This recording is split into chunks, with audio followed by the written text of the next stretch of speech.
Call വന്നിട്ട് പോയതായിരുന്നു. Call വന്നിട്ട് അമ്മയാണ് ഒന്ന് വിളിച്ചത്. അറിയില്ല, കോൾ വന്നിട്ട് പോയി. അപ്പോൾ അവിടെ പോയി ഒരു വഴി കിടക്കണ്ടായിരുന്നു. ഈ പരിക്കേറ്റ അമ്മയാണോ വിളിച്ചത്? ആണ് വേറൊരു വഴി അറിഞ്ഞത്. അപ്പോൾ ഞങ്ങളെല്ലാവരും കൂടെ പോയതായിരുന്നു. ചെന്നപ്പം വഴിയിൽ കിടക്കുമായിരുന്നു. വഴി കിടക്കായിരുന്നു. എന്തായിരുന്നു അവസ്ഥ? എങ്ങനെയായിരുന്നു? അറിയില്ല, അവൻ മിണ്ടുണ്ടായിരുന്നില്ല. അവനെ വിളിച്ചിട്ട് കിട്ടുന്നുണ്ടായിരുന്നില്ല. അപ്പോൾ പിന്നെ അവൻ്റെ അമ്മയാണ് സംസാരിക്കുന്നത്. പിന്നെ വണ്ടി കയറ്റി വിട്ടിട്ട് എല്ലാവരും ആശുപത്രിക്കുന്നു. അതെ. അതറിയില്ല, ഞാൻ നോക്കിയപ്പോൾ പൾസൊന്നും കണ്ടില്ല. പക്ഷെ എനിക്കറിയില്ല, ഞാൻ വെപ്രാളത്തിലായിരുന്നല്ലോ. അമ്മ സംസാരിക്കുന്നുണ്ട്. അറിയില്ല, CT സ്കാൻ കൂടെ വന്നിട്ട് റിപ്പോർട്ട് നോക്കിയിട്ട് പറയുമ്പോൾ.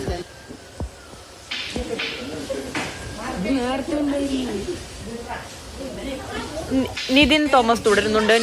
ഇതിപ്പോൾ നിതിൻ തന്നെ നേരത്തെ പറഞ്ഞല്ലോ, ഇതിപ്പോ ഈ കടയിൽ നിന്ന് സാധനങ്ങൾ വാങ്ങി വീട്ടിലേക്ക് പോകുന്ന വഴിക്കായിരുന്നു, വീടിന് സമീപത്ത് വെച്ചാണ് ഈ കാട്ടാന ആക്രമണം ഉണ്ടാകുന്നത്. അതായത് ഉൾവനത്തിലോ മറ്റോ സംഭവിച്ചതാണെങ്കിൽ നമുക്ക് മനസ്സിലാക്കാമായിരുന്നു. പക്ഷെ ഇവിടെ ജനങ്ങൾ തിങ്ങി പാർക്കുന്ന ജനവാസ മേഖലയിലാണ് ഈ കാട്ടാനകൾ സ്ഥിരമായി എത്തുന്നത്.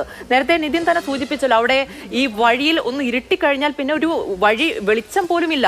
അപ്പോൾ ഇത്രയും അലംഭാവത്തോടു കൂടിയാണ് അവിടെ ജനങ്ങളെ ട്രീറ്റ് ചെയ്യുന്നത് എന്നുള്ളതിന്റെ കൂടി ഉദാഹരണമായിട്ട് മാറുകയാണ് വീണ്ടും വീണ്ടും ഉണ്ടാകുന്ന ഈ അക്രമ സംഭവങ്ങൾ. കാട്ടാനകൾ വീണ്ടും എത്തുന്ന പ്രദേശം കൂടിയാണ് എന്ന് മനസ്സിലാക്കിയിട്ടും ജനങ്ങൾക്ക് ഒരു സുരക്ഷ നൽകുന്നതിൽ വലിയ തോതിലുള്ള വീഴ്ചയുണ്ടായി എന്ന് വേണ്ടി മനസ്സിലാക്കാൻ ഇതിന്.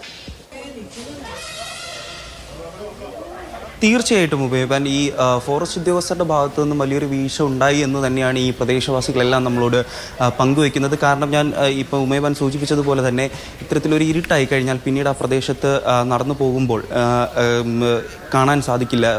ആന അടുത്തുണ്ടെങ്കിൽ അത് കാണാൻ സാധിക്കില്ല. അപ്പോൾ അത്തരത്തിൽ അല്ലെങ്കിൽ ഈ ലൈറ്റ് ഇരുട്ടായി കഴിഞ്ഞാൽ എന്ത് സംവിധാനം, പകരം സംവിധാനം എന്തൊരുക്കാൻ സാധിക്കും എന്നുള്ളത് ഇതുവരെ ചിന്തിച്ചിട്ടില്ല എന്നുള്ളത് വലിയൊരു വീഴ്ച തന്നെയാണ്. അല്ലെങ്കിൽ ഇത്തരത്തിൽ സ്ഥിരമായി കാട്ടാന ജനവാസ മേഖലയിലേക്ക് വരുന്നു.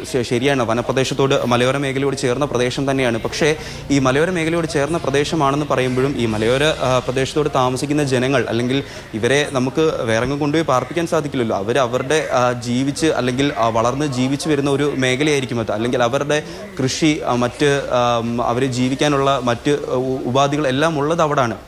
അപ്പോൾ അത്തരത്തിൽ ജീവിക്കുന്ന ഒരു ജനത, അല്ലെങ്കിൽ അത്തരത്തിൽ എപ്പോഴും ബലിയാടാകേണ്ടി വരുന്ന ഒരു ജനതയുടെ അവസ്ഥ ദാരുണം തന്നെയാണ്. അത് ഒരിക്കലും നമുക്ക് പറഞ്ഞറിയിക്കാനും സാധിക്കില്ല. പക്ഷേ ഈ എന്ത് തുടർ നടപടികൾ, അല്ലെങ്കിൽ ഈ ഇത്തരത്തിൽ ഇനിയൊരു ജീവൻ കൂടെ നഷ്ടപ്പെടാതിരിക്കാൻ എന്ത് നടപടികൾ നമുക്ക് ചെയ്യാൻ സാധിക്കും എന്നുള്ളത് ഒരു ചോദ്യചിഹ്നമായി തന്നെ തുടരുകയാണ്. കാരണം ഇത്തരത്തിൽ അവിടെ ഫെൻസിംഗ് ഒക്കെ ഒരുക്കിയിട്ടുണ്ട്, കാര്യക്ഷമമായിട്ട് തന്നെ ഫെൻസിംഗ് ഒക്കെ ഒരുക്കിയിട്ടുണ്ടെന്ന് പറയുന്നുണ്ട്. പക്ഷേ പ്രദേശവാസികൾ പറയുന്നത് ഈ ഒരു ഫെൻസിങ് ഒരു 3 കാട്ടാന ഒരുമിച്ചാണ് എത്തുന്നത്, ഒറ്റയ്ക്കല്ല എത്തുന്നത്. അപ്പോൾ ഈ ഒരു 3 കാട്ടാന ഒരുമിച്ച് എത്തുമ്പോൾ തടയാൻ സാധിക്കുന്ന ഒരു ഫെൻസിങ് അല്ല എന്ന് തന്നെയാണ് ഈ പ്രദേശവാസികൾ പറയുന്നത്. അതുപോലെ തന്നെ ഇത്തരത്തിൽ ഇരുട്ടായി കഴിഞ്ഞാൽ അവിടെ കാണാൻ സാധിക്കില്ല. ഇതിനൊക്കെ ഒരു ശാശ്വത പരിഹാരം കണ്ടെത്തേണ്ടത് ഫോറസ്റ്റ് വകുപ്പ് തന്നെയാണ്, വനം വകുപ്പ് തന്നെയാണ്. അപ്പോൾ അത്തരത്തിൽ നമ്മുടെ സംവിധാനങ്ങൾ ഈ ജനങ്ങളുടെ സുരക്ഷ എന്തുമാത്രം